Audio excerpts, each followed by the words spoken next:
Welcome to Let Me Fix This. Enjoy the video. In this video, I will explain how to reset your Mini Cooper's brake service light. This simple procedure can save you a trip to the dealership and is applicable to many Mini Cooper models. We will walk through each step clearly, ensuring you can confidently perform this reset yourself. Let's get started and get that warning light off your dashboard. First, make sure your Mini Cooper is completely off and all doors are securely closed. Next, insert your key fob into its designated slot. Now, press the start or stop button once, but do not press the brake pedal.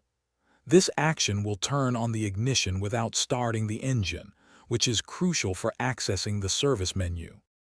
Once the ignition is on, allow any initial service messages to clear from your display. Then, locate the trip reset button, usually near your odometer.